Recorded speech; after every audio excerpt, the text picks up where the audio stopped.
안녕하십니까. 혼란한 정치 시사 이야기를 술술 풀어보는 송국근의 혼술. 오늘은 특별한 분을 모셨습니다. 박근혜 전 대통령의 마지막 비서관, 전영식 전 홍보기획비서관, 또 국정홍보비서관도 하셨죠. 전 비서관이시고 지금은 KBS 방송국의 이사로 계십니다. 네, 오늘 모셨습니다. 안녕하십니까. 안녕하세요. 예. 일전에 한번 모셨었는데 그때 박근혜 전 대통령과 관련된 여러 가지 말씀들을 많이 해주셔서 참 많이 화제도 되고 했습니다. 네, 고맙습니다. 예. 그러니까 청와대 가신 게 저 언론사 생활을 오래 하셨고, 네. 문화일보 그 장관 때부터 하셨죠. 네, 문화일보 공채일기로 들어갔어요. 공채일기로 했어요. 네. 정치부 생활도 예, 많이 정치부 하셨고, 오래 있었습니다. 또 23년간 기자 생활하다가. 그렇죠. 또 워싱턴 특파원도 가셨고, 예. 그래서 청와대 박근혜 정부 때 들어갔었는데 그러면은 그러니까 탄핵 사태가 일어나고 나서 이른바 문고리 3인방 그 정호성 씨 또 이재만 안봉건 예. 그 세 사람이 물러나고 나서는 거의 박근혜 전 대통령과 가장 많이 가까이서 생활을 했죠. 뭐, 예, 가장이라고는 대통령께 여쭤봐야 되겠지만, 그러니까 예, 나름 뭐 그렇게 대통령과 뭐 이렇게 두 분이서 대화도 뭐 좀 자주 하신 걸로 알고 있는데 예. 주로 그 무슨 말씀을 하세요? 그때 당시에 그때 제일 어려울 때인데 박근혜 예. 전 대통령이.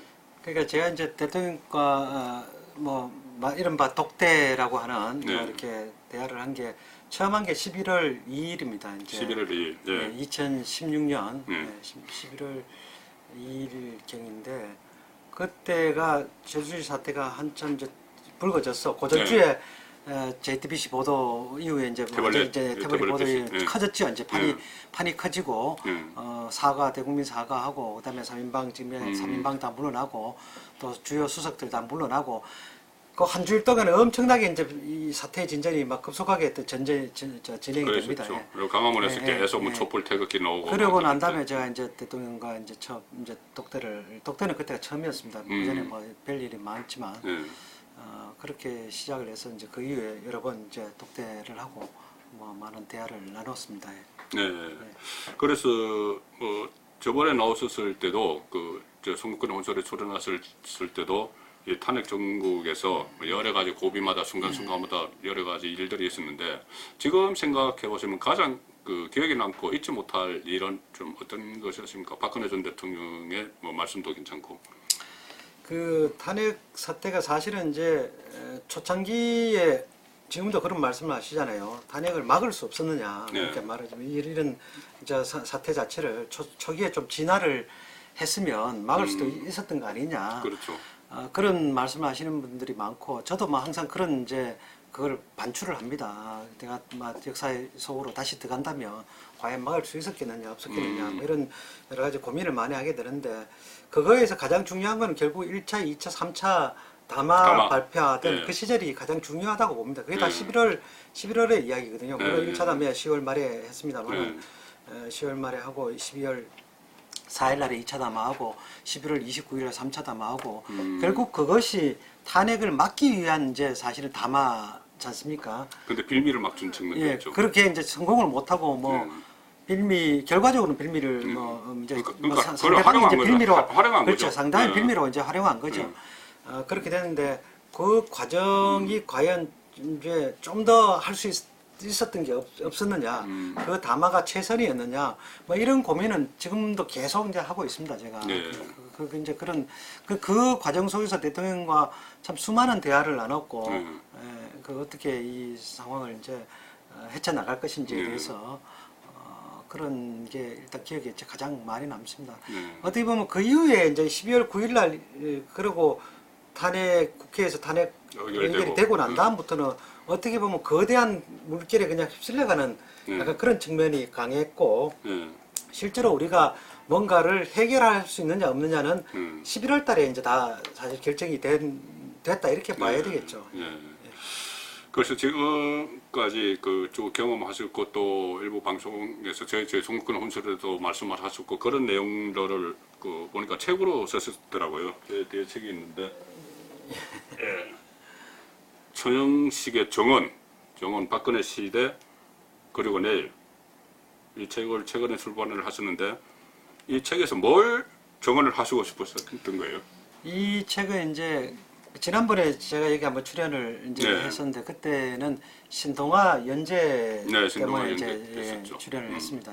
신동아 연재할 때도 뭐라고 할까 이제 박근혜 정부의 내부에서 근무를 했던 사람이 네. 박근혜 정부를 뭔가 증언하고 설명을 하고 하는 거는 처음 있는 일입니다. 처음이죠. 이제 네. 그 신동아 자체도. 네. 그래서 그때도 이제 뭐 저한테 출연 기회를 주셔서 이제 출연을 했던 거고 이 책을 이제 그 신동아 연재를 기반으로 해서 다른 새로운 내용들을 많이 이제 보강을 해서 네, 저도 읽어봤는데 예, 뭐 예, 예. 새로운 게 많이 있더라고요. 예, 그렇게 했습니다. 그래서 결국은 이제 이 박근혜 정부의 여러 가지 많은 사람들이 궁금해합니다. 여전히 네. 박근혜 정부가 그 당시에 어떤 내부에 어떤 일이 있었는지 그렇죠. 또 무슨 고민을 했는지 어떤 노력을 했는지 이런 것들을 뭐 모르는 사람들은 아무런 이제 노력도 없이 그냥 뭐 허망하게 모든 게 그냥 무너졌다 이렇게 생각을 하는데 물론 결과적으로 봤을 때는 허망할 수가 있겠습니다만은 여러 가지 그런데 청와대 네. 안에서는 예. 이 책을 봐도 그렇고 저 다른 분들 이야기 들어도 그렇고 정말 그 치열하게 예. 이렇게 대책을 논의하시고 했는데 그때는 여론전에서 여론전에서 졌죠, 사실은. 졌습니다. 여론전에서 여론전이고 이제 세력전이죠. 세력전에서 전 그렇죠. 거고 예. 아마 이제 우파가 좌파에 비해서 길거리 싸움이 능하지는 않습니다. 최근에 와서 이제 광장에서 예, 못 당하죠. 최근에 와서 이제 우파 예. 분들이 길거리에 이제 많이 나오시지만 워낙 억울하니까 요새. 예, 그게 어떻게 보면 탄핵을 겪으면서 우리가 깨달은 사실은 경험인 그렇죠. 거지. 예. 그 당시에는 그 정도까지 생각을 예. 사실 못했거든요. 예. 그러니까 그런 참 여러 가지 안타까운 게 많습니다.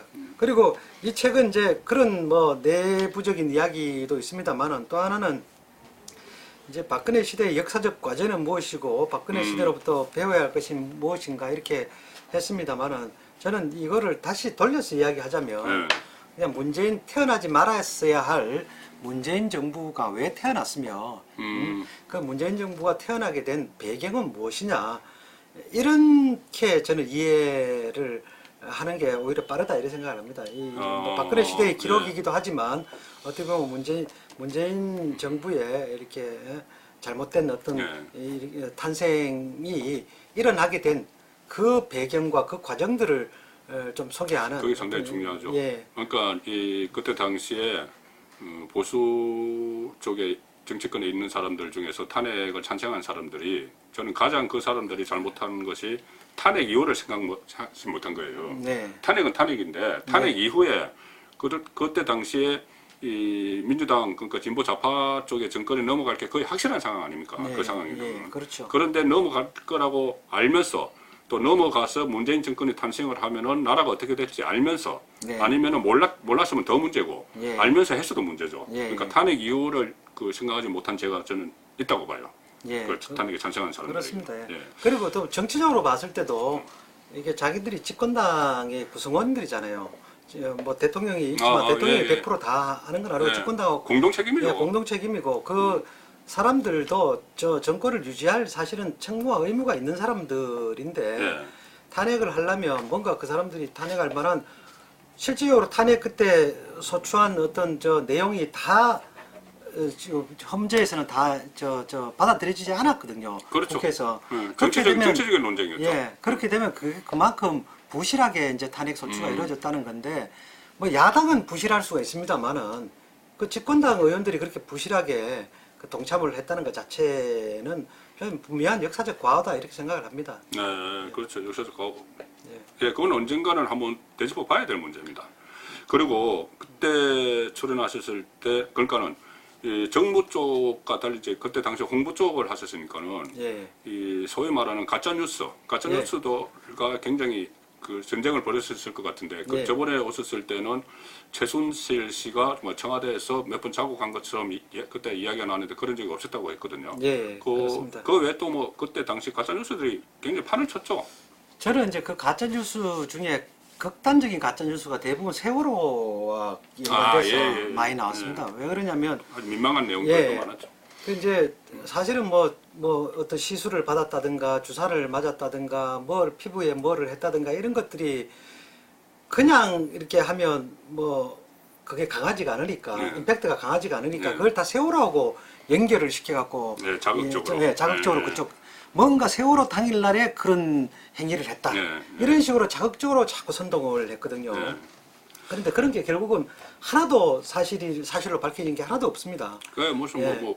저기 뭐 굿했다는 이야기까지 예, 넣었고 굿했고 무슨 뭐 누구를 만나서 뭐 네. 어떤 미래를 했다든가 뭐 무슨 오만 가지 그 지금 말씀드린 대로 뭐 시술을 했다든가 네. 뭐 이런 전부 다 세월호하고 처음에는 그렇지 않았으면 처음에는 그냥 각각 해놨다가 나중에 이 사람들이 세월호하고 그냥 연관을 지어버린 거예요. 세월호 당일날 그랬지 뭐 이런 식으로 그게 엄청나게 큰 데미지를 사실은 입혔거든요. 그렇죠. 예, 그런데 그런 상황에서 예, 검찰이 네. 그때 지금 검찰 윤석열 검찰총장의 검찰이 조국과 이렇게 전쟁을 벌이고 있으니까 뭐 아주 정의롭다 검찰이 정의롭다 이렇게 이야기를 하지만 네, 그때도 정치권이 그러니까는 좌파 정치권에서 검찰을 활용을 했어요. 네, 활용을 그렇죠. 해서 그때 지금 윤석열 검찰총장이 최수실 게이트 수사팀장이었죠. 예, 수사팀장이었고 그때 검찰에서 여러 가지 지금 말씀하신 그런 일종의 요원비어 같은 것을 막 흘렸어요.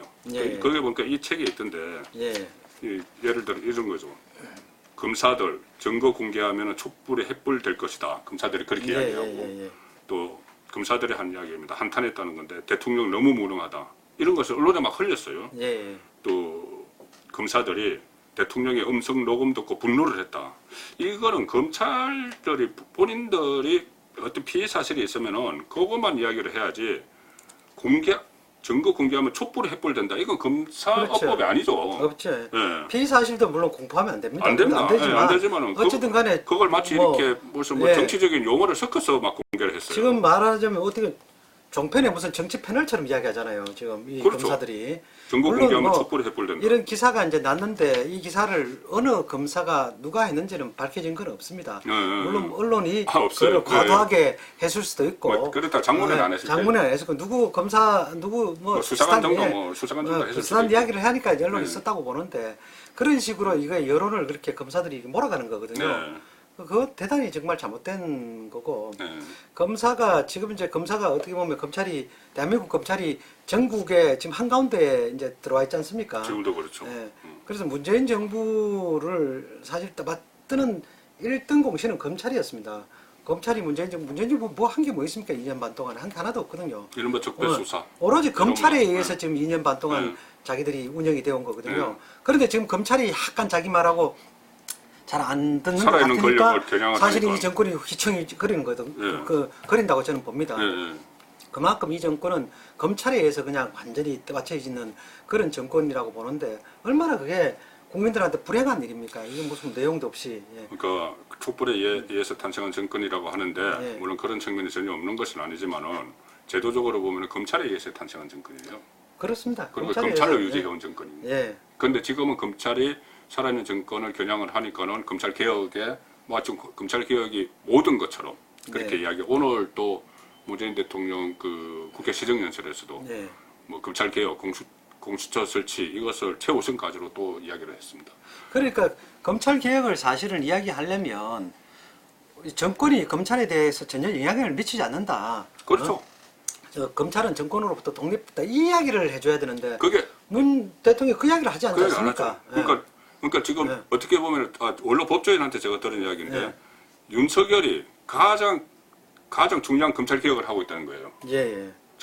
지금 정권이 아직 임기 중반에 펄펄 차려 있는데 거기에 겨냥을 하는 거 이게 검찰 개혁이라는 이야기죠. 예. 정권 말아. 결과적으로 그런 거죠. 결과적으로 그건 좀 이걸 더 있습니다. 밀어줘야 되는 거지. 만약 네. 검찰 개혁을 하려면. 네, 근데 그렇죠. 전혀 거꾸로 가고 있는 거지. 아니 말로는 그때 그 임명장 점에서 살아있는 권력이라도 수사하라. 해놓고는 예, 실제 수사하니까는 완전히 뭐 그쪽에 검찰 개혁 이야기를 하는 거죠. 어쨌든 그 이야기는 뭐 하여튼 검찰에 관한 이야기가 예. 이 책에 상당히 많이 아, 들어가 예, 있습니다. 그렇죠. 네, 맞습니다. 자 이제 지금까지 그 전의 이야기였고 지금 이제 앞으로 어떻게 해야 되냐 이게 더 중요합니다. 어떻게 보면 이거 지나간 거 뭐 되돌릴 수도 없는 거고 지금 박근혜 전 대통령께서 그 성모병원 강남 성모병원에 있는데 혹시 병원 생활 이야기는 한 번씩 들리십니까? 주변 사람들을 통해서 한 번씩 이렇게 듣습니다. 네. 예. 뭐 병실도 옮기고 네, 병실도 옮기고. 이게 병원비가 지원이 안 됩니다. 지금 전직 대통령이라도 현재 결정이 났기 때문에 병원비가 지원이 안 돼서 어떤 모금 운동을 할까 이런 건의도 들어갔다고 하는데 그 하지 말라고 이렇게 말씀도 하셨다고 그러더라고요. 네. 병원 이제 병실을 이제 줄여서 이제 지금 계시는데 사실은 박근혜 대통령 개인적으로 봤을 때는 큰 병실이 뭐 필요한 게 아닙니다. 뭐 식구가 찾아오는 것도 아니고 뭐 혼자 계시기 때문에 그냥 조그만한 병실에 이제 계시면 되고 본인도 그렇게 생각을 하셔서 병실을 줄여서 이제 가신 거고 한데 이제 문제는 교도관들이 있습니다. 그 교도관들이 교도관들 어떻게 보면 자기들 교도관들이 옆에서 지켜야 되니까 그렇다고 해서 막 아주 적은 데 있을 수가 없습니다. 그 사람도 있어야 되니까. 가족이 없으니까 간병인도 있어야 되고. 뭐 간병인이야 뭐 혼자니까 관계없지만 교도관들은 그거를 뭐 24시간 그거를 해야 되니까 교도관은 그냥 옆에 있어야 되는 거거든요. 그럼 지금 병실의 절반은 교도관 숙소입니다. 병실에. 그렇겠네. 그러면 이게 병원비도 절반은 사실은 교도관 그렇죠. 국가에서 내야 되는데 고정당국에서 내야 되는데 10원도 안 냅니다. 그냥 안 내고 사실 병실이 운영되는 그것도 문제네요. 사실 좀 웃긴 상황이 그 사람들 때문에 병실을 더 못 줄입니다 지금. 그렇죠. 뭐 그런 줄일 수가 없는 거죠. 예, 그런 상황에 있고. 그렇죠. 대통령 뭐 그렇게 해서 이제 재활 치료 지금 열심히 하시는데 재활이라는 게 이제 우리나라 나이로 이제 70이신데 거의 이제 70 우리 빠른 72년생이니까 71년생이고 해서 내년 이제 70 되시는 70인데 그러니까 몸이 그렇게 안에 뭐 움직일 수가 힘들지 않습니까? 그렇죠. 그러면 몸이 다 아프게 돼 있습니다. 원래도 이제 조금씩 다 아픕니다. 그러니까 제하고 뭐 그때 청와대 계실 때도 몸에 뭐 손발도 많이 붓고 무릎도 아프시고 허리도 아프시고 뭐 이렇게 항상 이렇게 조금씩은 큰 뭐 병이 있는 건 아닌데 조금씩 많이 이렇게 아픈 상황인데 이번에 이제 수술 받은 이 뭐 어깨나 이런 것도 마찬가지입니다. 움직이지 못하니까 이제 이런 것들이 자꾸 이렇게 아파서 수술을 받게 되는 거고 또 하나를 더 제가 이번에 들어보니까 하나를 또 수술을 받으면 이쪽을 한쪽이 잘 못 쓰니까 또 한쪽이 언밸런스가 되니까 상대 쪽이 또 이렇게 또 고장이 나는 수도 있고 이게 병을 부른다고 또 하나가 아프면 다른 게 계속 연결이 돼서 전체적인 몸의 균형이 지금 밸런스가 안 맞으니까 계속 이렇게 여러 가지로 몸이 그렇게 안 좋은 상황이라고 저는 이제 들었습니다. 그래서 뭐 재활치료는 하고 계시지만 걱정입니다. 지금 실질적으로 정말 그 박근혜 전 대통령과 이렇게 채널이 되는 사람은 유영하 변호사뿐인 거죠, 아직도. 그렇습니다. 이제 유일하게 제가 이 책에도 이제 사실은 대통령의 친구분들이 있습니다. 고등학교 친구분들. 그거 제가 마지막에 말씀드리려고 했어요.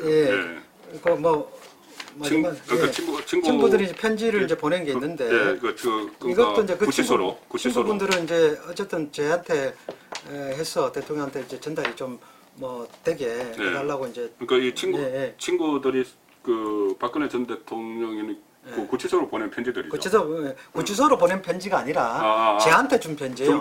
제가 이제 전달해달. 근데 제가 면회가 안 되니까 저도 뭐 유영하 변호사 이제 얘기가 나와서 이제 드리는 말씀인데 전달 안 되니까 저도 이제 유영하 변호사한테 전달을 했죠. 했는데 그거를 뭐 대통령한테 전달을 했다고 했고 유영하 변호사가 대통령이 편지를 정말 잘 읽었다. 정말 고맙다, 잘 읽었다. 그거 이렇게 전해달라고 이제 뭐 하는 이야기를 들었습니다. 통해서 뭐 그런 것처럼 다른 사람이 지금 직접적으로 뭐 이렇게 할 수 있는 상황이 아니어서 뭐 유영하 변호사를 통해서 대부분 하고 있는 그런 상황입니다.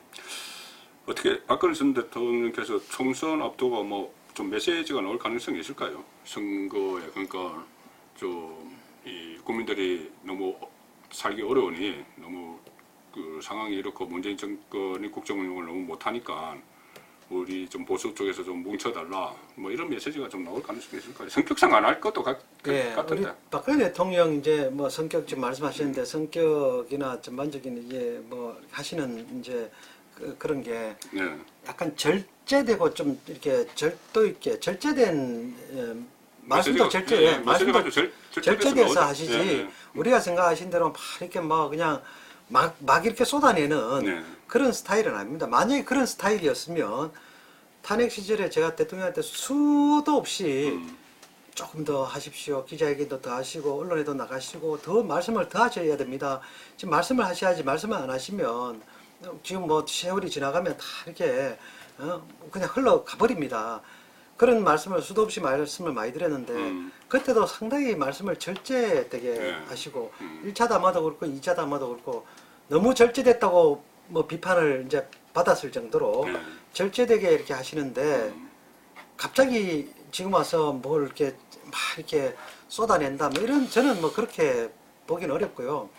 꼭 필요한 말씀이 있으면 물론 하시겠죠. 그것도 절제된 형태로 필요한 말씀이 있으면 하실 거라고 봅니다만은 그거는 좀 더 지켜봐야 될 것 같습니다. 그런데 저도 뭐 박근혜 전 대통령과 과거에 취재를 오래 했고 예. 또 해외 출장 해외 가실 때도 뭐 같이 다녀오면서 뭐 대화를 좀 많이 나눈 편인데 그 성격대로라면 지금 말씀하신 그렇게 할 수가 있어요. 그런데 지금 2년 반 동안 이 나라가 워낙 어지러우니까 박근혜 전 대통령의 애국심이 있지 않습니까? 저는 애국심을 한번 좀 발휘를 해주셨으면 하는 그런 생각이 있어요. 뭐냐면 애국심을 발휘할 수 있는 것이 결국 내년 총선에서 보수 우파 진영이 이기는 겁니다. 이겨야지 견제를 하고 독주를 막을 수 있죠. 그렇게 하기 위해서는 이기기 위해서는 1대1 싸움이 돼야 되는 거죠. 물론 제 책을 보니까는 우리 전영식 정비서관께서는 지금 탄핵 찬성을 했던 바른 미래당에 가 있는 사람들 여기에 대해서는 책임을 물어야 된다고 말씀을 하셨던데 어쨌든 그것은 좀 뒤로 미루더라도 이 보수 진영이 1대1 싸움이 되도록 구도를 만들어야 되는 선에서는 박근혜 전 대통령께서 좀 역할이 마지막 애국심 발휘가 있으면 좋지 않을까 생각을 하는데 그건 끝까지 하시죠. 강요할 수는 없지 않습니까? 그 부분만 한 말씀 더 드리면 제가 이 책에서 뭐 책임을 물어야 된다 이렇게 직설적으로 표현을 했다기보다는 그 사람들이 나름 자기들 성찰을 좀 할 필요는 있다. 반성할 건 반성을 하고 그래야 보수 우파 분들도 그분들한테 마음을 다시 이렇게 돌릴 수도 있고 하는데 지금처럼 완전히 이렇게 뭐 아무것도 없었던 것처럼 우리 속된 말로 쌩까고 막 이렇게 하는 거는 문제가 있다. 뭐 그 말씀을 드린 거고.